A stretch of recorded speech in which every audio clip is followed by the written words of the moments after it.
พระตะสูตรว่าด้วยภูผา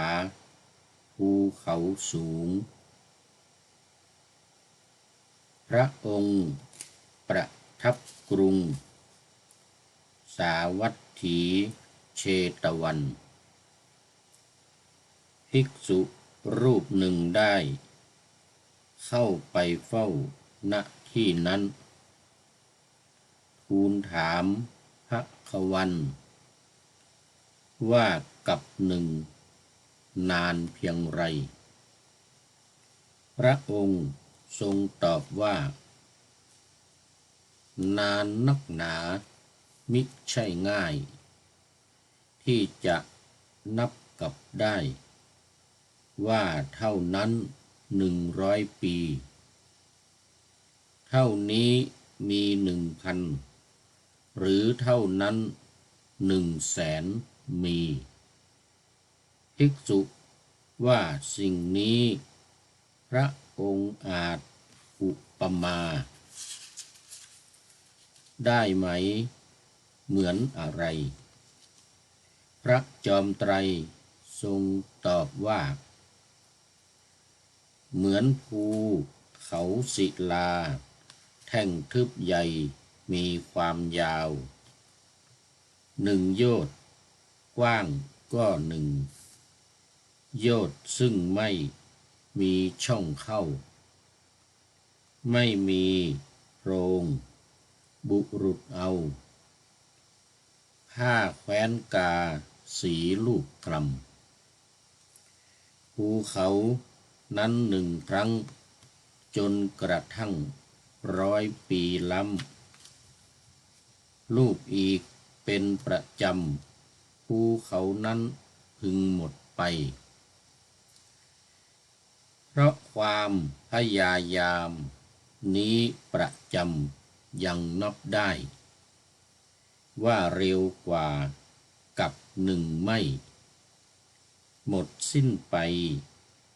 กับจึงนานอย่างนี้ในบรรดากับที่ว่า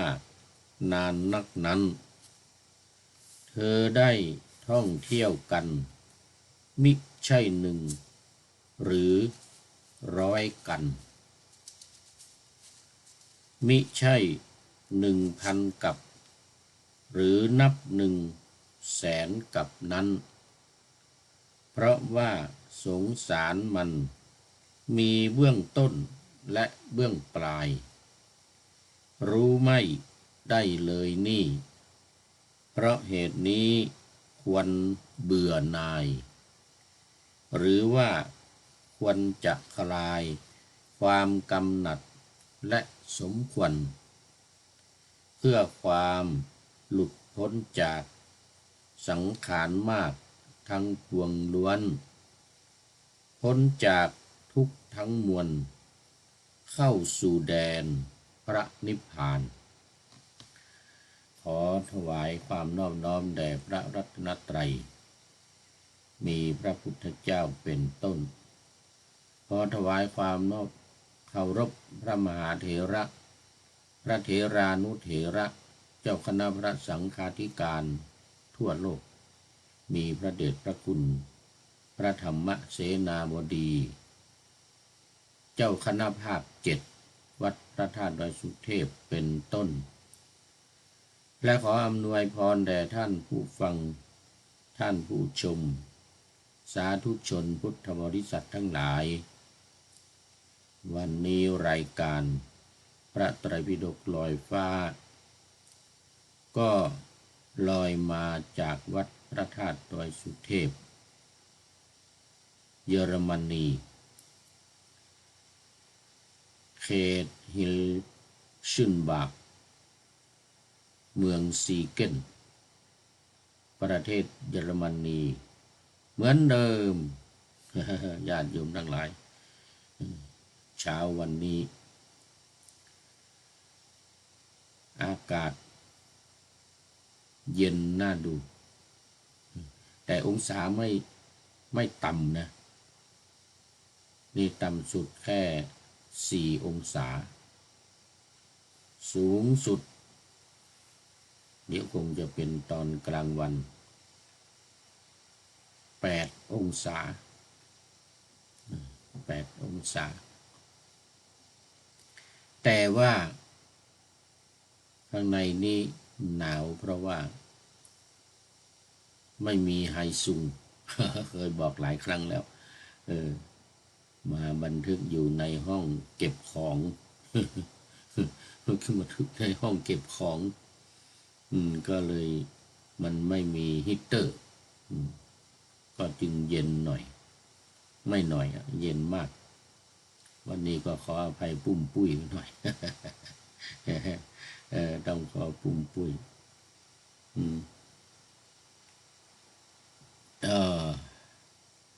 สำหรับตอนนี้ว่าตี 1ที่นี่ที่เยอรมันนี่ก็ตี 1แต่ในเมืองไทยก็6 โมงเช้าสาธุครับผมขอต้อนรับเดชพระคุณท่านอาจารย์สุทธิสงึมรำจากจังหวัดบุรีรัมย์ยกหัวใจขึ้นมาแล้ว สาธุครับผมขอบคุณมากขอบคุณมากเป็นท่านแรกเข้ามาในรายการวันนี้หลวงพ่อคงจะทำวัดสวดมนต์เสร็จเรียบร้อยแล้วแต่ว่าผมยังไม่ได้นอนครับหลวงพ่อ ยังไม่ได้เข้านอนวันนี้ก็ตึกตักทำแก้ปัญหาเรื่องคอมไม่ได้เรื่องนี่แหละไม่ได้ไลฟ์สดทางFacebook ไลฟ์นี้มาหลายวันน่าจะเป็นอาทิตย์เป็นอาทิตย์มาแล้วบันทึกไม่ได้ท่านพระครูสมุขวิสุวัตรวรกิจโจผู้อำนวยการสถานีวิทยุวัดฝายหินช่วยแก้ไขปัญหาให้เมื่อกี้นี้เอง เมื่อกี้นี้เองก็4-5 วันมานี้เดือน1 อาทิตย์ผ่านมาเนี่ยก็บันทึกทางพระครูปริยัติไล่ของFacebook พระครูปริยัติยานุศาสตร์ซึ่งก็ไม่มีคนรู้จักก็ไม่มี FC เข้ามา วันนี้พระเดชพระคุณหลวงพ่อเป็นท่านแรกแล้วขอบคุณมากสำหรับรายการพระไตรปิฎกลอยฟ้าวันนี้ก็คงจะเหมือนเดิมละออกอากาศทั้ง5 สถานีเหมือนเดิมหลายวันผ่านมาก็ไม่ได้ออกอากาศก็น่าจะเป็นของเก่า ทางสถานีคงเอาของเก่าเอารายการเก่าๆมาออกแทนไปแต่ถ้าสถานีใดพบFacebook ไลฟ์ของพระครูปริยัติยานุศาสตร์นะก็ผมจะนำออกอากาศได้อยู่แต่ว่ามันไม่มีใครรู้จักมันเปิดไว้นานแล้วแต่ไม่ได้ใช้กำลังเอามาไลฟ์สดอยู่เนี่ย4-5 วันที่ผ่านมานี้ต้องขออภัยท่านผู้ฟังท่านผู้ชมด้วยเอาละตอนนี้ก็เข้ามาสู่สถานีขอไปเข้ามาสู่เนื้อหาสาระของพระไตรปิฎกวันนี้เป็นปภัตตสูตรซึ่งเป็นสูตรที่5ว่าด้วยภูเขาการเปรียบเทียบ ภูเขากับการท่องเที่ยวไปในสังสารวัฏของมนุษย์เราทั้งหลายคนเราทั้งหลายที่ยังไม่ได้บรรลุธรรมยังไม่ได้บรรลุเป็นพระอรหันต์ก็ท่องเที่ยวไปในวัฏสงสารเป็นเวลานานที่นับไม่ได้เปรียบเหมือนกับภูเขาลูกหนึ่งภูเขาศิลาล้วนว่างั้นนะ100 ปีเนี่ยบุรุษเอาผ้ากาสีจากเมืองพาราณสีนะมาลูบคลำนะครั้งหนึ่งจนกระทั่งภูเขานั้นมันหมดสิ้นไป100 ปีละครั้งหนึ่งนะ100 ปีเอาผ้ากาสีมาลูบภูเขาเนี่ยนะร้อยปีครั้งหนึ่งจนภูเขานั้นมันสิ้นไปหมดไปโดยการถูกลูบคลำจากผ้ากาสีเนี่ยนะ จนหมดไปเนี่ยยังเร็วกว่า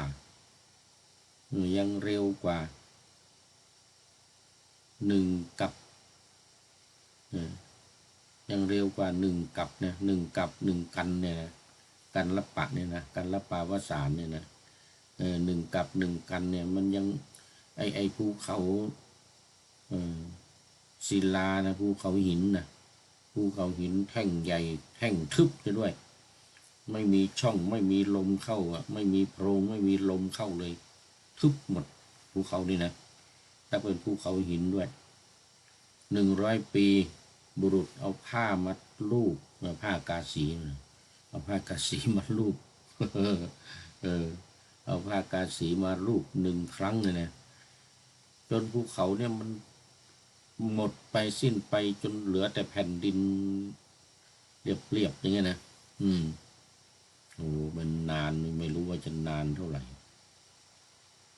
ยังเร็วกว่าการท่องเที่ยวของมนุษย์เราในวัฏสงสารนี้ว่างั้นนะเพราะนั้นกลับเนี่ย1 กับเนี่ยมันจึงนานมากพอมีภิกษุเข้าไปกราบทูลถามพระพุทธองค์ว่ากลับเนี่ยมันนานเท่าไหร่พระพุทธองค์ก็ตรัสว่าโอ้มันไม่ง่ายนะภิกษุให้จะมานับกลับเนี่ยนะว่ามันเท่าไหร่นะให้นึกไปดูว่ามีภูเขาศิลาแท่งทึบเนี่ย100 ปีเอาผ้ากาสีไปลูบคลำเนี่ยนะครั้งหนึ่ง จนมันหมดไปสิ้นไป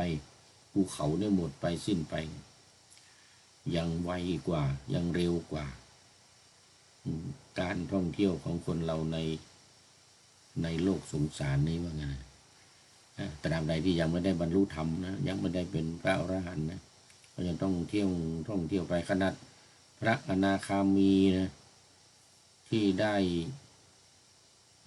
อรหัตตมรรคแล้วนี่นะก็ยังต้องท่องเที่ยวไปอยู่ก็เรียกเป็นพระเสขบุคคลโสดาบันไม่ต้องพูดถึงแล้วก็ปุถุชนคนธรรมดาเราทั้งหลายนี่ไม่ต้องพูดถึงว่าจะอยู่นานเท่าไหร่นานหลวงพ่อครับ ว่าไม่ต้องพูดถึงไอ้พวกเรานี่นะจะท่องเที่ยวอยู่ในสงสารนี่นะนานเท่าไหร่นี่นะ โอ้มันนับกันนับวันนับปีไม่ได้นับวันนับปีไม่ได้มันนานกว่าจะได้บรรลุธรรมกว่าจะได้ปฏิบัติธรรมกว่าจะได้พบพระพุทธศาสนาพบคำสอนของพระพุทธเจ้าบางทีพบแล้วก็ยังไม่ได้ฟังอีกไม่สนใจอีก ไม่ได้ฟังไม่ได้สนใจหรือไม่ได้นับถือไปนับถือศาสนาอื่นอยู่อย่างเงี้ยแล้วก็คงวนเวียนว่ายตายเกิดอยู่ในโลกนี้ในสงสารนี้ในสังสารวัฏนี้จนนับวันนับปีนับ เดือนไม่ถ้วนปีใหม่เนี่ยสงกรานต์เนี่ยจะผ่านไปกี่ปีก็ไม่รู้อะนับไม่ได้อะนับไม่ได้เลย นี่นั่นเป็นอย่างนั้นเหมือนกับเนี่ยปพัตตสูตรเนี่ยที่เทียบกับภูเขาเนี่ยวันนี้มาในสังยุตตนิกายเนี่ยพระสุตตันตปิฎกเล่มที่16อยู่เหมือนเดิมนิทานวรรคอะนะมะตักขะสังยุตสังยุตที่เกี่ยวข้องกับการนับไม่ได้อนามตักขะนี่นะไม่มีที่สุดไม่มีต้นไม่มีปลายนี่ไม่มีต้นไม่มีปลายสังสารวัฏเนี่ยชีวิตของแต่ละคนเราเนี่ยไม่มีต้นไม่มีปลายนับไม่ได้วะนะอนามตักขะสังยุตอนามตักขะสังยุตก็ในนิทานนวรรคสังยุตตนิกายพระสุตตันตปิฎกเล่มที่16อันนี้อยู่หน้าที่เท่าไหร่หน้าที่237หน้าที่239นะขึ้นมาที่หน้า239นะข้อที่128เล่มที่16นี้ก็ใกล้จะเข้ามาครึ่งเล่มละเนี่ยใกล้จะเข้ามาครึ่งเล่มละเล่มที่16สังยุตตนิกายเล่มที่16ฉบับมหาจุฬาเด้อเล่มสีฟ้าเล่มสีฟ้าฉบับมหาจุฬาลงกรณราชวิทยาลัยมหาวิทยาลัยสูงจัดปรับปรุงแก้ไขขึ้นมาเมื่อครบ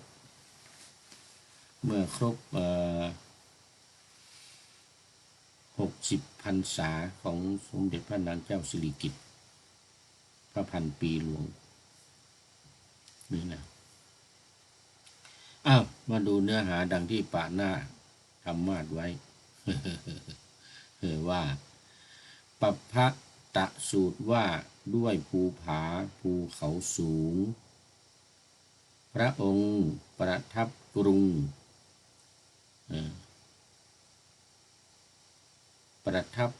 ณกรุงสาวัตถีเชตวัน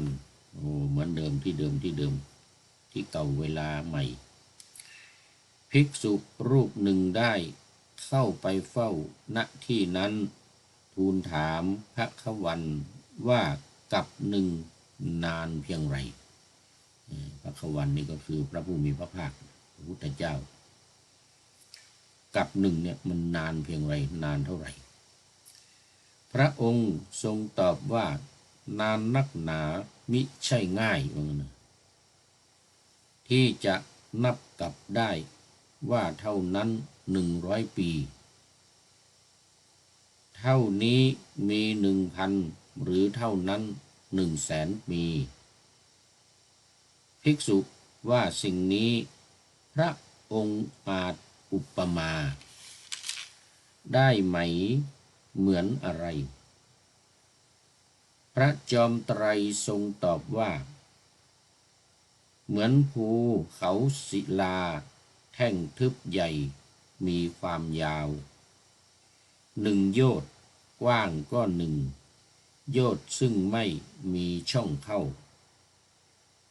ไม่มีโพรงบุรุษเอาผ้าแคว้นกาสีลูกคลำภูเขานั้น1 ครั้งจนกระทั่ง100 ปีล้ำลูกอีกเป็นประจำภูเขานั้นพึงหมดไปเพราะความพยายามนี้ประจำยังนับได้ว่าเร็วกว่ากับ1 ไม่หมดสิ้นไปกับจึงนานอย่างนี้ในบรรดากับที่ว่า นานนักนั้น เธอได้ท่องเที่ยวกันมิใช่หนึ่งหรือร้อยกันมิใช่1,000 กับหรือนับ100,000 กับนั้นเพราะว่าสงสารมันมีเบื้องต้นและเบื้องปลายรู้ไม่ได้เลยนี่เพราะเหตุนี้ควรเบื่อหน่ายหรือว่าควรจะคลายความกำหนัดและสมควรเพื่อความหลุดพ้นจากสังขารมากทั้งปวงล้วนพ้นจากทุกข์ทั้งมวลเข้าสู่แดนพระนิพพานนี่ตราบใดที่เรายังไม่เข้าพระนิพพานไม่ได้บรรลุเป็นพระอรหันต์ตราบนั้นเราก็ยังต้องท่องเที่ยวอยู่ในสงสารนี้อย่างไม่มีเบื้องต้นไม่มีเบื้องปลายไม่มีที่สุดไม่มีเริ่มจากไหนไปถึงไหนไม่มีดังพระสูตรที่มาในปภัตตสูตรนี้ที่องค์สมเด็จพระสัมมาสัมพุทธเจ้าได้ทรงประทานไว้ว่าสมัยที่พระองค์ประทับอยู่ที่เชตวันภิกษุรูปหนึ่งเข้าไปกราบทูลพระพุทธเจ้าแล้วนั่งที่สมควรกราบทูลพระพุทธเจ้าว่าข้าแต่พระองค์ผู้เจริญกับหนึ่งนานเพียงไรหนอพระผู้มีพระภาคได้ตรัสตอบว่าภิกษุกับหนึ่งนานนักหนามิใช่เรื่องง่ายที่จะนับกับนั้นว่าเท่านี้ปีเท่านี้100 ปีเท่านี้1,000 ปีหรือเท่านี้100,000 ปีภิกษุกราบทูลอีกว่าพระองค์อาจอุปมาได้ไหมพระพุทธเจ้าข้างั้นนะอาจว่างั้นนะพุทธเจ้าตรัสอาจภิกษุงั้นนะ อาจอุปมาได้ภิกษุเปรียบเหมือนภูเขาศิลาแท่งทึบลูกใหญ่มีความยาว1 โยชน์กว้าง1 โยชน์สูง1 โยชน์ไม่มีช่องไม่มีโพรง1 โยชน์นี่ก็คือ16 กิโลเมตรนะ1 โยชน์นี่นะ1 โยชน์นี่ก็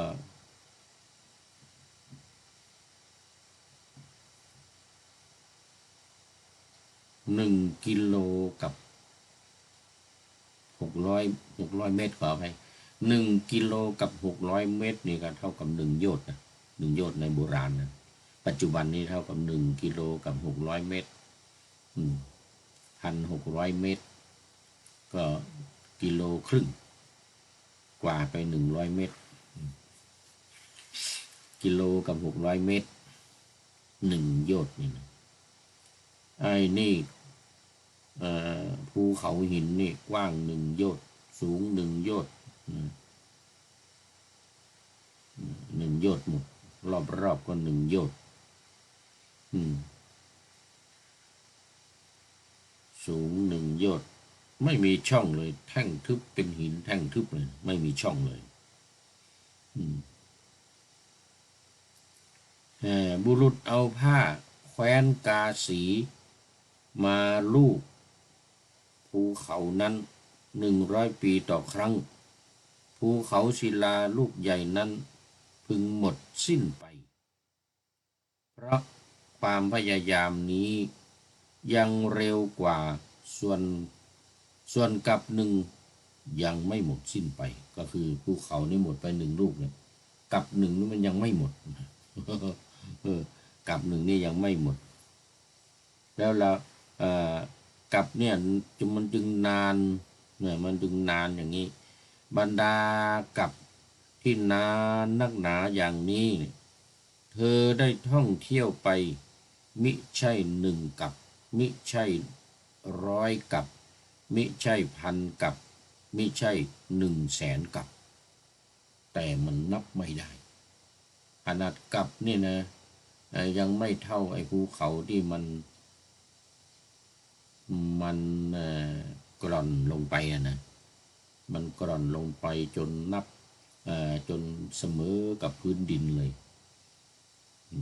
ยังเร็วกว่ามัน เพราะฉะนั้นเพราะว่าสงสารเนี่ยมีเบื้องต้นและเบื้องปลายนับไม่ได้ภิกษุเพราะเหตุนี้จึงควรเบื่อหน่ายควรคลายกำหนัดควรเพื่อหลุดพ้นจากสังสารวัฏหรือสังขารที่เป็นทุกข์นี้ดีกว่าควรที่จะเบื่อหน่ายควรที่จะปฏิบัติธรรมเพื่อพ้นไปจากสังสารวัฏนี้ที่นานนับไม่ได้นี้ปภัตตสูตรที่5นี้ก็จบวันหนึ่งเนี่ยวันนี้ยังพอมีเวลาเหลืออยู่เยอะเดี๋ยวจะต้องได้หลายๆสูตรเพราะหลายวันแล้วไม่ได้มา ไม่ได้มาไลฟ์สดทางนี้ขอต้อนรับธรรมชาติสัจธรรมกราบนมัสการขอรับเหมือนไม่มีวันนี้ไม่มีพระครูจารย์นะ วันนี้ไม่มีพระครูจารย์มีแต่กราบนมัสการขอรับเหมือนจากนครศรีธรรมราชโมทนาเป็นอย่างยิ่งไปนี่ไปกรีดยางกลับมาแล้วนี่ไปกรีดยางกลับมาแล้วอยู่ด้วยกันก่อนเหลือเวลาอีกประมาณ25 นาทีเหลือเวลาประมาณ25 นาทีเริ่มสูตรใหม่พอดีเลยวันนี้สาสปะสูตรสาสปะสูตรว่าด้วยเมล็ดผักกาดว่าด้วยเมล็ดผักกาดข้อที่129ยังอยู่หน้าเดิมอยู่หน้าเดิมก็คือหน้าที่220หน้าที่220สาสปะสูตรว่าด้วยเมล็ดผักกาดสมัยที่พระผู้มีพระภาคประทับอยู่ที่วัดเชตวันของท่านอนาถบิณฑิกเศรษฐีที่เก่าแต่เวลาใหม่ ที่เก่าเวลาใหม่ในครั้งนั้นภิกษุรูปหนึ่งได้เข้าไปเฝ้าพระผู้มีพระภาคถึงที่ประทับแล้วก็นั่งณที่สมควรทูลถามพระผู้มีพระภาคว่าข้าแต่พระองค์ผู้เจริญกับหนึ่งนานเพียงไรหนอเรื่องกลับอีกละพระผู้มีพระภาคได้ตรัสตอบว่าภิกษุกับหนึ่งเนี่ยนานนักหนามิใช่เรื่องง่ายที่จะนับกับนั้นว่าเท่านี้ปีเท่านี้100 ปีเท่านี้1,000 ปีเท่านี้100,000 ปีนะภิกษุก็ถามเหมือนเดิมอีกนี่อีกรูปหนึ่งก็ถามว่าพระองค์อุปมาอะไรให้เล่ากับผมฟังได้ไหมครับเมื่อนะพระองค์ก็ตรัสว่าได้ภิกษุอาจจะอุปมาได้อยู่เปรียบเหมือนนครที่สร้างด้วยเหล็กนครที่สร้างด้วยเหล็กมีความยาว1 โยชน์กว้าง1 โยชน์สูง1 โยชน์ไม่ใช่นครมั้งเนี่ยเปรียบเหมือน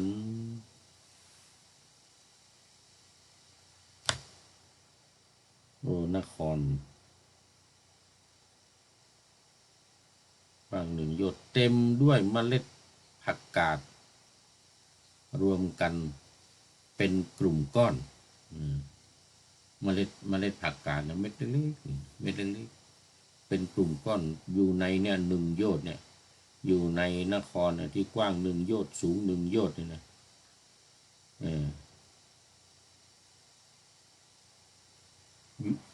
ไอเมล็ดผักกาดนี่อยู่รวมกันนะเป็นกลุ่ม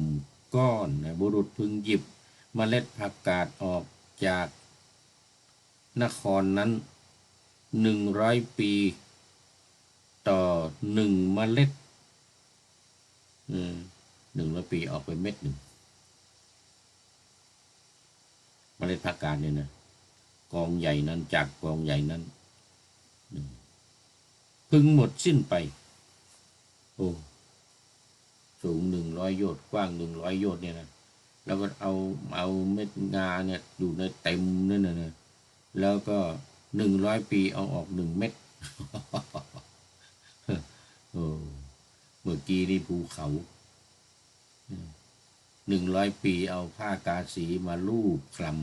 ำ1 ครั้งอันนี้เอาออก1 เม็ดเม็ดงาไม่ใช่เม็ดงาเม็ดผักกาดเมล็ดพันธุ์ผักกาดเอาออก1 เม็ดเหมือนกันนะจากนครนั้นจนกระทั่งมันหมดสิ้นไปทุกเม็ดงาที่เม็ดพันธุ์ผักกาดที่นับไม่ได้ ขออภัยเม็ดผักกาดที่นับไม่ได้นะโยมธรรมชาติสัจธรรมนับเม็ดไม่ได้ก็ออกทีละเม็ด100 ปีเอาออก1 เม็ดมันจะนานสักเท่าไหร่ โอ้มันนานขนาดนั้นเลยเพราะความพยายามนี้ยังเร็วกว่าส่วนกับหนึ่งยังไม่หมดสิ้นไปเหมือนกันกับหนึ่งนี่มันยังไม่หมดสิ้นไปกับนี่มันจึงนานนักหนาอย่างนี้บรรดากับที่นานนักหนาอย่างนี้เนี่ยเธอได้ท่องเที่ยวไปมิใช่1 กับนะมิใช่100 กับนะมิใช่1,000 กับแล้วก็มิใช่100,000 กับนะเพราะนั้นเพราะเหตุไรเพราะว่าสงสารนี้มีเบื้องต้นและเบื้องปลายรู้ไม่ได้ไม่มีต้นไม่มีปลายควรเพื่อหลุดพ้นจากสังขารทั้งปวงควรเพื่อที่จะคลายกำหนัดควรเพื่อที่จะเบื่อหน่ายคลายกำหนัดและหลุดพ้นจากสังขารเหล่านี้สังสารวัฏนี้ให้พ้นไปโดยการบรรลุเป็นพระอรหันต์ถ้าไม่บรรลุเป็นพระอรหันต์ก็ยังจะต้องเวียนว่ายตายเกิดอยู่อย่างนี้จนนับไม่ถ้วนอย่างนี้แหละสาสปสูตรที่6ก็จบสาสปะแปลว่าเมล็ดผักกาดเมล็ดผักกาดยังมีเวลาคุณโยม ยังมีเวลาต้องนานๆมาทีนี่ต้องเอาหลายสูตรนะ นานๆมาทีเอาหลายสูตรหน่อย7ต่อไปเป็นสูตรที่7สาวกสูตรว่าด้วยพระสาวกก็คือพระสงฆ์ภิกษุสงฆ์ทั้งหลาย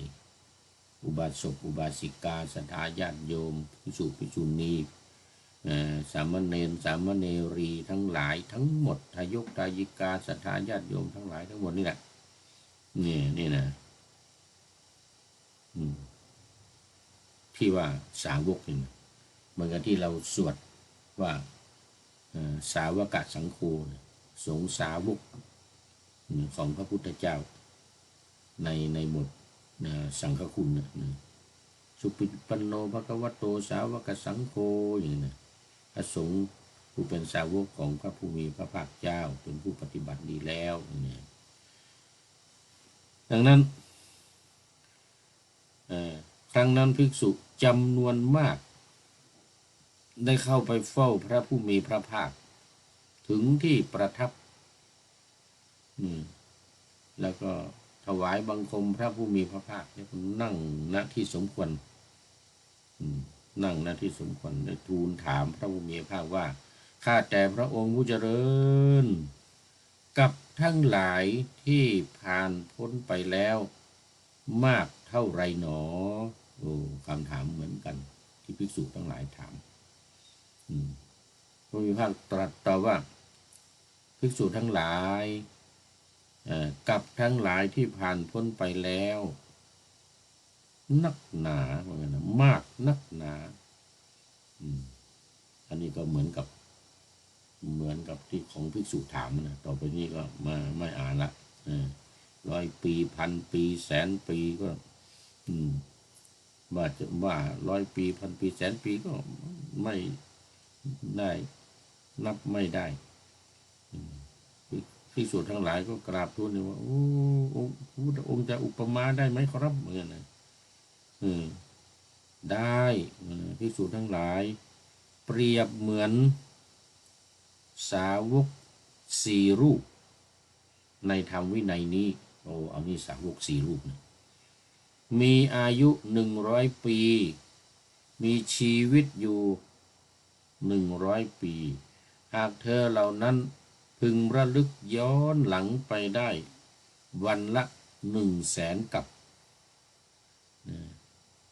บที่เธอเหล่านั้นระลึกไปไม่ถึงยังมีอยู่ต่อมาสาวก4 รูปมีอายุ100 ปีมีชีวิต100 ปีพึงมรณภาพไปทุก100 ปีกับที่ผ่านไปแล้วนั่นน่ะยังมากนักหนาอย่างนี้มิใช่เรื่องง่ายมิใช่เรื่องง่ายที่จะนับกับว่ามี100 ปี1,000 ปี100,000 ปีเนี่ยข้อนั้นเพราะเหตุไรเพราะว่าสงสารนี้มีเบื้องต้นมีเบื้องปลายที่นับไม่ได้มีที่สิ้นสุดไม่มีหาไม่เจอพบไม่เจอภิกษุ4 รูปเนี่ยจะ100 ปีก็มรณภาพ100,000 ปี1,000 ปี100,000 ปีก็นับไม่ได้มรณภาพอยู่เรื่อยๆอย่างเงี้ยนะนี่ก็คือว่า1 กับยังนานกว่า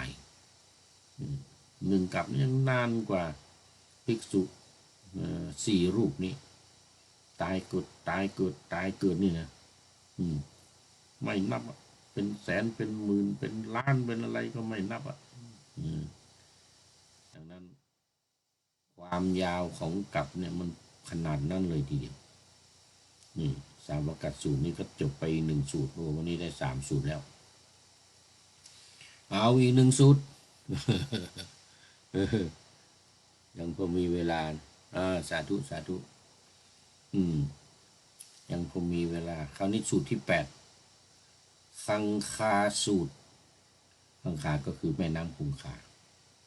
ว่าด้วยแม่น้ำคงคาสมัยหนึ่งพระผู้มีพระภาคประทับอยู่ณเวลุวันสถานที่ให้เหยื่อกระแตเขตกรุงราชคฤห์ครั้งนั้นพราหมณ์คนหนึ่งเข้าไปเฝ้าพระผู้มีพระภาคถึงที่ประทับได้สนทนาปราศัยพอเป็นที่ระลึกถึงกันเนี่ยชื่นอกชื่นใจแล้วก็นั่งหน้าที่สมควรกราบทูลถามพระผู้มีพระภาคว่าข้าแต่พระโคดมผู้เจริญกับทั้งหลายผ่านพ้นไปแล้ว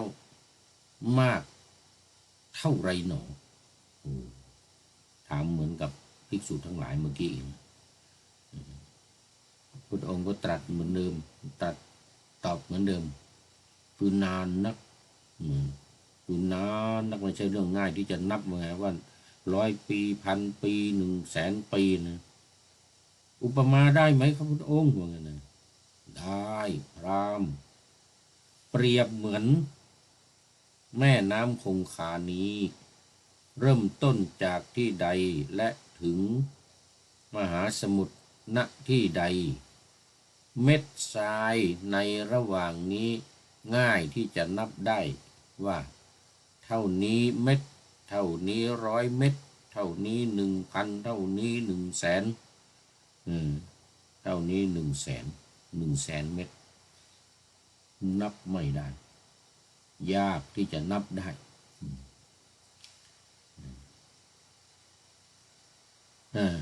กับทั้งหลายที่ผ่านพ้นไปแล้วนั้นมากกว่าอีกมากกว่าเม็ดหินเม็ดทรายในน้ำเนี่ยในทะเลเนี่ยในแม่น้ำคงคาเนี่ยยากที่จะนับ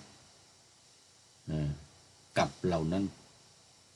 ว่า100 1,000 10,000 100,000 1,000,000 1 โกฏอะไรก็ตามไม่สามารถจะนับได้พราหมณ์เหตุนี้และจึงควรเบื่อหน่ายควรคลายกำหนัดควรเพื่อหลุดพ้นจากสังขารทั้งปวงเมื่อพระผู้มีพระภาคตรัสอย่างนี้แล้วพราหมณ์ก็กราบทูลว่าท่านพระโคดมภาษิตของพระองค์นี้ชัดเจนยิ่งนักภาษิตของพระองค์นี้ไพเราะยิ่งนักเลยนะขอท่านพระโคดมจงจำข้าพระองค์ว่าเป็นอุบาสกถึงสรณะตั้งแต่วันนี้เป็นต้นไปจนตลอดชีวิตทางคาสูตรนี้ก็จบได้4 สูตรแล้ววันนี้แต่อุปมาอุปไมยเหมือนเดียวกันยกเว้นคำเนื้อความเหมือนเดียวกันแต่ยกเว้นข้ออุปมาอุปไมยนี่ต่างกันหน่อยตั้งแต่ภูเขาเมล็ดผักกาดมาจนถึงเม็ดเมล็ดผักกาดมาถึงอะไรอีกนี่ก็สุดท้ายนี่สาวก4 องค์จากสาวก4 องค์นี้ก็มาเปรียบตอนนี้ของท่านพราหมณ์ถามนี่ก็มาเปรียบเทียบกับ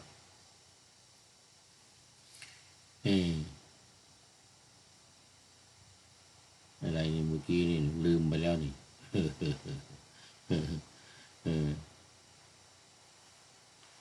นับไม่ได้เหมือน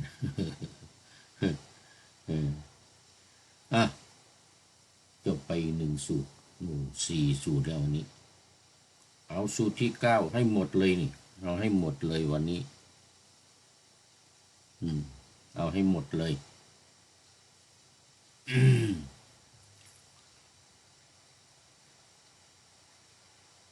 ทันดสู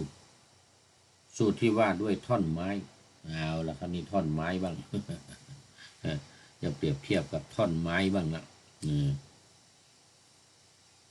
พระผู้มีพระภาคนี่ประทับอยู่ณเขตวัดเชตวันเหมือนกันเขตกรุงสาวัตถีตรัสเรียกภิกษุทั้งหลายมาภิกษุทั้งหลายมาแล้วก็พระองค์ก็ตรัสว่า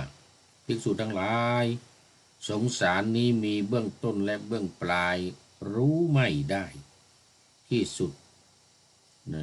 เบื้องต้นที่สุดเบื้องปลายไม่ปรากฏแก่เหล่าสัตว์ผู้ถูกอวิชชากีดขวางถูกตัณหาผูกไว้วนเวียนท่องเที่ยวไปวนเวียนท่องเที่ยวไปอวิชชานี่ก็ความไม่รู้คือไม่รู้ในอริยสัจธรรม4 ประการ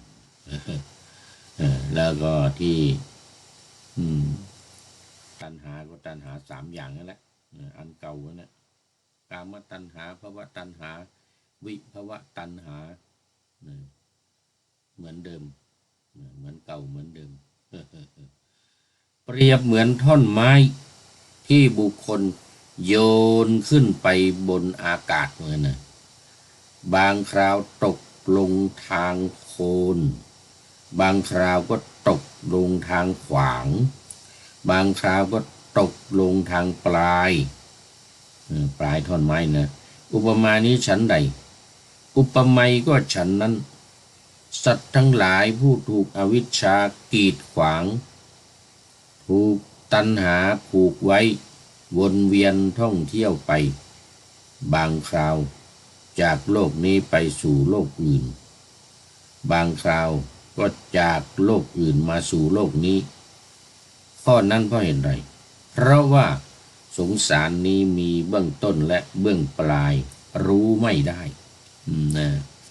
รู้ไม่ได้ดังนั้นจึงควรที่จะเบื่อหน่ายควรที่จะคลายกำหนัดควรที่จะหลุดพ้น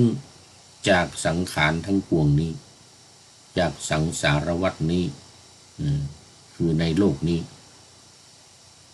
เข้าสู่อมตะมหานฤพานท่อนไม้ก็จบอีก ทันดะคือท่อนไม้นะจบไปอีกสูตรหนึ่งโอ้วันนี้ได้5 สูตรแล้วสูตรสุดท้ายสูตรที่6ปุคละสูตรนี่จะเปรียบเทียบกับบุคคลนี่แหละว่าด้วยบุคคลว่าด้วยบุคคลสมัยหนึ่งพระผู้มีพระภาคนี้ก็อยู่ในภูเขาประทับอยู่บนภูเขาคิชกูฏอันนี้เมืองราชคฤห์นะวัดนี้ก็เป็นวัดเวฬุวันอยู่นอกเมืองที่ประตูทิศตะวันตกเฉียงเหนือของเมือง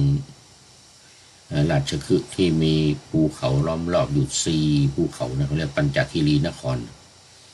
แต่ว่าภูเขาคิชกูฏนี่ก็จะอยู่ทิศตะวันออกทิศใต้ปันดวะทิศตะวันตกเฉียงใต้ก็อิสิคิริที่กลืนกินฤาษีนะทิศตะวันตกเฉียงเหนือก็เวภาละทิศเหนือก็วิปุลละนี่ก็ทบทวนว่ากันบ่อยๆเราจะได้จำเราจะได้พากันจดจำหน้าที่นั้นพระผู้มีพระภาคก็ตรัสเรียกภิกษุทั้งหลายมาภิกษุทั้งหลายก็รับสนองพระดำรัสของพระพุทธองค์จึงทรงตรัสว่าภิกษุทั้งหลายภิกษุเหล่านั้นก็ทูลรับแล้วพระองค์ก็ตรัสว่าสงสารมีเบื้องต้นและเบื้องปลายรู้ไม่ได้มันรู้ไม่ได้เปรียบเหมือนโครงกระดูกคราวนี้โครงกระดูกบ้างคนเรานี้ก็พอตายแล้วก็เหลือแต่โครงกระดูก จะอยู่นานหน่อยแต่ในที่สุดก็จะสูญสลายเหมือนกันไอ้โครงกระดูกนี่นะเปรียบเหมือนโครงกระดูก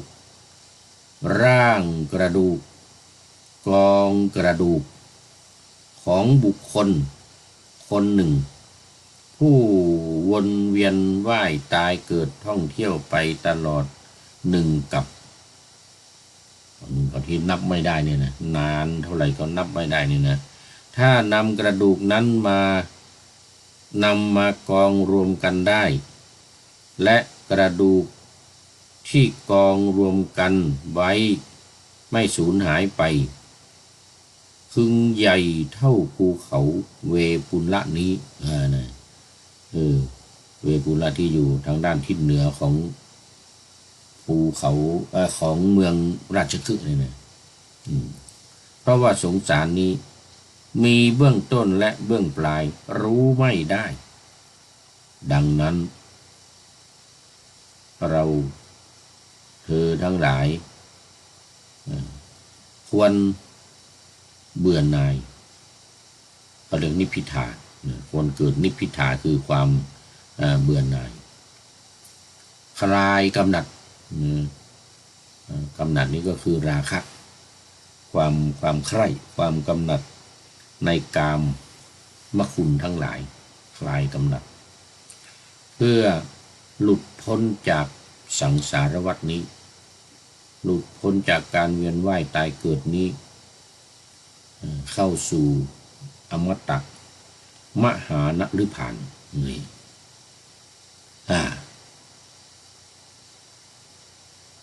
พระผู้มีพระภาคผู้สุคตศาสดาครั้นตรัสไวยากรณภาสิทธินี้แล้วจึงได้ตรัสคาถาประพันธ์ต่อไปว่าเราผู้แสวงหาคุณอันยิ่งใหญ่ได้กล่าวไว้ว่ากระดูกของบุคคลคนหนึ่งที่สะสมไว้1 กับพึงกองสุมเท่าภูเขาก็ภูเขาที่เรากล่าวถึงนั้นคือภูเขาหลวงชื่อเวปุลละอยู่ทางด้านทิศเหนือของเมืองราชคฤห์ที่ว่าเมื่อกี้นี้นะอยู่ทิศเหนือของภูเขาคิชกูฏซึ่งตั้งล้อมรอบกรุงราชคฤห์แคว้นมคธเมื่อใดบุคคลเห็นอริยสัจคือทุกข์เหตุเกิดแห่งทุกข์ความดับทุกข์และอริยมรรคมีองค์8อันยังสัตว์ให้ถึงความดับทุกข์ด้วยปัญญาอันชอบด้วยปัญญาอันชอบเมื่อนั้นเขาท่องเที่ยวไป7 ชาติเป็นอย่างมากก็จะทำที่สุดทุกข์ได้เพราะสังโยชน์ทั้งปวงสิ้นไปคือท่องเที่ยวไป7 ชาตินี้จะต้องหมายถึงพระอริยบุคคลขั้นโสดาบันขึ้นไปนะโสดาบันสกทาคามีอนาคามีนี่นะ7 ชาติเป็นอย่างมากบางทีก็1 ชาติบางทีก็หลายชาติอยู่บางทีก็แต่ก็ไม่เกิน7 ชาตินะติขัดตุง3 ชาติจตุขัดตุง4 ชาติอย่างนี้แต่ไม่เกินสัตตขัดตุงคือไม่เกิน7 ชาติสัตตขัดตุง7 ชาติก็จะบรรลุเป็นพระอรหันต์คือทำที่สุดแห่งทุกข์ได้นั่นก็หมายถึงว่าให้ทุกข์หมดไปคลายกำหนัดหลุดพ้นหมดสังโยชน์ทั้ง10 ประการหมดเบื้องบนอุทธัมภาคิยสังโยชน์เบื้องบน5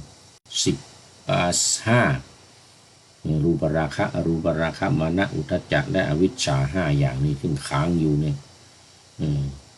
ละได้หมดแล้วก็จึงเป็นพระอรหันต์ปุคละสูตรนี้ก็จบแล้วเวลาก็หมดพอดีเวลาก็หมดพอดีดังนั้นก็จะต้องได้นำรายการวันนี้ได้6 สูตรวันนี้ได้6 สูตรหมดเวลาแล้วคุณโยม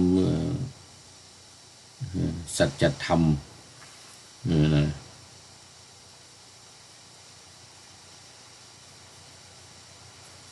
ก็เป็นท่านสุดท้ายในวันนี้เข้ามาเป็นท่านสุดท้ายในรายการอนุโมทนาขอบคุณเป็นอย่างยิ่งขอนำรายการพระไตรปิฎกขอนำพระไตรปิฎกลอยฟ้าไปจากผู้ฟังทั้งหลายในโลกล่าวันต่อไปจะได้จรย้อนกลับมาสู่สถานีใหม่ให้ท่านฟังอย่าลืมเปิดวิทยุหรือเครื่องรับโทรศัพท์โมบายคอมพิวเตอร์ผัง YouTube เฟซเพจไลน์ให้ดังๆเพื่อชมฟังรายการวันต่อไปขอทุกท่านมีความสุขทุกคืนวันนำธรรมะประกอบการงานทั้งหลายเช่นขยันทำงานทางวาจากายใจขวัญขวายกิจการงานนานา บำเพ็ญสาธารณประโยชน์เว้นสิ่งที่มีโทษโหดเยี่ยงสาพร